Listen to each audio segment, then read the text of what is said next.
Do you ever feel like your savings are going really well and then along comes one of those big bills like rates, insurance, or car repairs, and it just wipes out your savings? And now you feel like you did all that work for nothing? Well, this is what we're going to talk about today.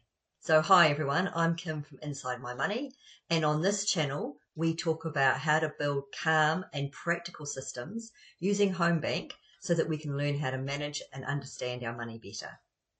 So today we're going to tackle the issue of what to do with a big bill, an ad hoc, once a quarter, every 6 months or once a year bill that you can try and budget for but never really successfully do.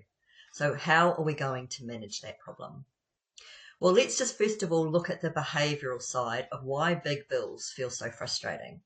And I like to look at the deeper part of money so that we can understand what's actually going on with ourselves and how we deal with money.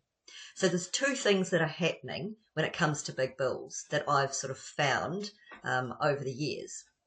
The first thing is what we call the pain of paying. Now, the pain of paying says that as a human being, we don't like dishing money out when getting no immediate reward. And this is what happens when you pay a big bill. A monthly bill is fine. You just accept it. The money goes out of your account like rent or mortgage or whatever, and it's no big deal. You don't like it, but it's kind of just something that's there. So when we have to send out a large lump sum of money on a really random basis, it really hurts a lot more than those monthly ones. And that's because we don't like pushing out money or paying out money when we don't get an immediate reward. When we buy a couch, then we know we're going to pay $1,000 or $800 or whatever it is, but we're going to get a couch to sit on. When we save for a holiday, then we've got a really cool end goal. And when we start paying that money out, we're enjoying the memories from the holiday. So that's our brain saying, well, if you're going to lose money, you want some reward for it. And it does feel like a loss because we've got all this money in our account and then all of a sudden we get this bill and it takes some of it away, and we really feel that loss a lot more if there's no immediate reward. So that's what we call the pain of paying. The other part of it, though, which can actually help us, is called mental buckets. We like to put money into mental buckets. The bucket for travel, the bucket for the house, the bucket for the car. It makes us feel like we're moving forward.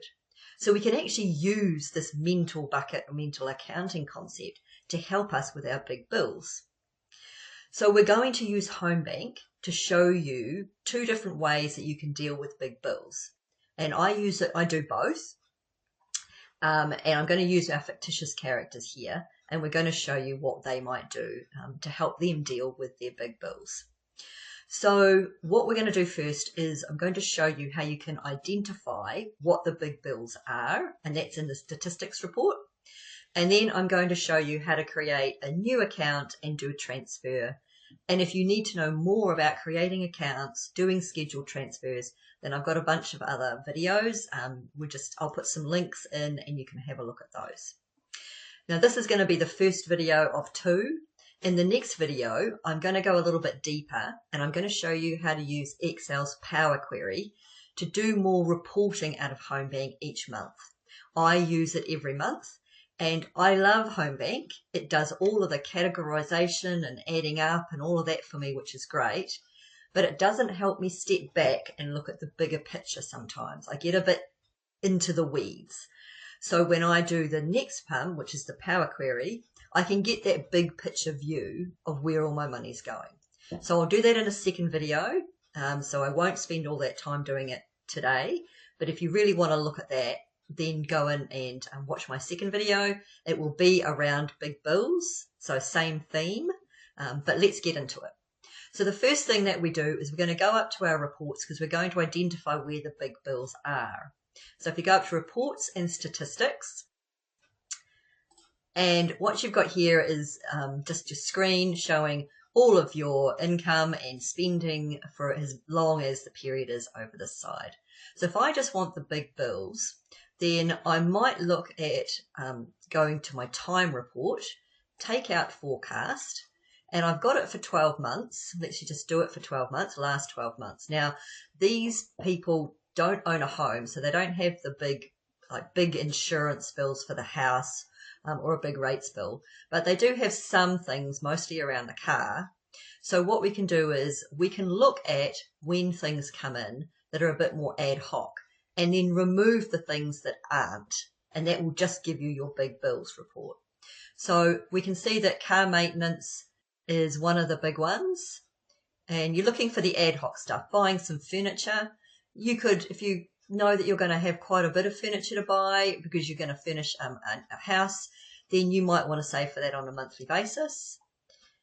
Insurance for them is pretty monthly, but you could have a house insurance bill that's once a year, so you would leave that in as well. And then they've got only water rates, so you would leave rates in there for itself as well. So let's show you how to filter that out. So if we go to the little funnel, and then we go to category, and we click on category, and we want to include things. Now I will squish all of those categories down first so that I don't have to see everything, and then expand them out for what I want. So maintenance, WAF, and registration would be in there, and then we'll go down to the household, furnishing, and like I said, you don't really need to, for these guys, they don't worry about insurance, but you would click on insurance. They might do automobile insurance if it wasn't a yearly amount. They might do life insurance. Sorry, if it was a yearly amount, they might do life insurance as well. And memberships, these guys don't have any memberships that are annual, but you might do that. Rates you'd probably do. Then I know they've got another car down here as well. They've got 2 cars, so servicing and WAF. And that's it. So then go use. So that will then just give you the ad hoc ones that you find difficult to budget for. So there's 2 things that we could do here. If one of the expenses, say for house insurance or rates, was able to be turned into a monthly amount instead of an annual amount, then you might choose to do that. And you'd do it if you weren't going to get penalised. So if that organisation's not going to charge you interest or charge you extra money for turning it into a monthly bill, then you would probably do it maybe as a monthly bill. I've done that with our house rates because I just like to know that it's all paid and I don't have to try and remember to make that payment on time. They don't penalise me or charge me any extra, so I've just turned it into a monthly bill. I know that I'm pulling that money out of my savings account more regularly, but it doesn't worry me because I've got the peace of mind of knowing that it's just paid. So that doesn't concern me at all. For the other stuff though, these things that you can't turn into monthly bills, then by doing this report, you can get your average. So, and you get your total. So over a year, they spend just under, let's just say around about $3,000 a year on the cars and some furniture. So if they set up a separate big bills account, remember the mental bucket concept, and put in $250 a month, then they're going to hit their $3,000 a year target, and then they're not going to be dipping into the other funds. So you might say to yourself, well, these people have got a house fund and an emergency fund and plenty of money in their everyday account. Why do I need a big bills account as well? And yes, that's absolutely a fair point. You could say, well, I'm just going to increase my transfer and my savings going into the emergency fund, and that would be absolutely fine.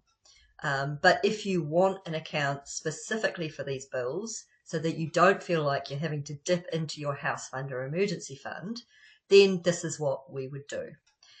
Also, if something really nasty comes along and you do need to drain your emergency fund, then you've now also drained your big bills account. So in the end of the day, it's all one big pot of money, but we like to have those little compartments because we know that this is for this and this is for that, and it makes us feel better. So in order to be able to set up a new account, first of all, you can't be in a report, so let's close that down. We go up to Manage Accounts, and we're going to create a new account, and we're going to call it Big Bills.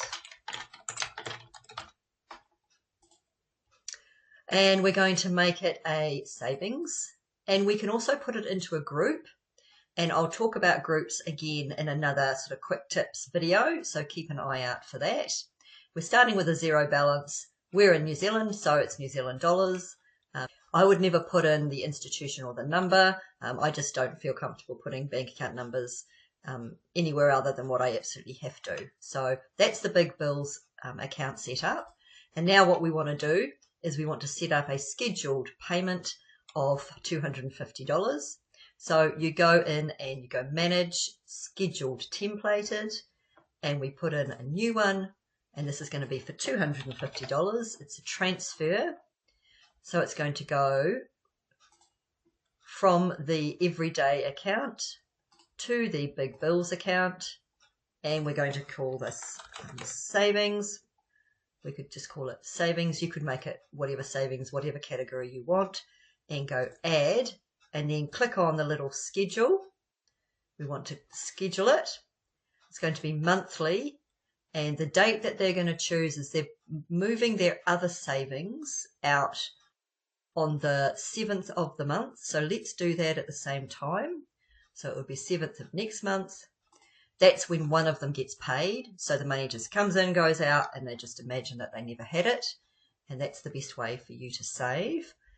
And so that is done. So now we have this transfer. Now obviously they're going to go over into their online banking and set up their automatic payment to transfer that money to that account as well. So when you come in to do all of your categorizations and postings and things every month, then that transfer of $250 is just going to automatically be done through HomeBank. So that's how you can deal with big bills. You can either turn the yearly ones into monthly ones, and if you're not going to get charged penalties or interest or any extra costs, and you really just want to know that it's just dealt with, and that's completely legit. I do that and I really like it. Or you can set up a big bills account and you set up an extra transfer of savings across to that, and you do the transfer in HomeBank. Or you can just increase some of the other savings that you're already doing, as long as you're comfortable that now you've got a dual purpose for those accounts. So that was this video. Now in the next video, I'm going to show you what you do when it comes to exporting your information out into Excel and then turning that into some sort of report or dashboard that you'd want to use on a monthly basis. So I'll put in, I'll give you an alert to that, and when I've done that video, I'll put in a link as well. If you'd like to know more about what we do at Inside My Money, then jump over to the website, www.insidemymoney.co.nz.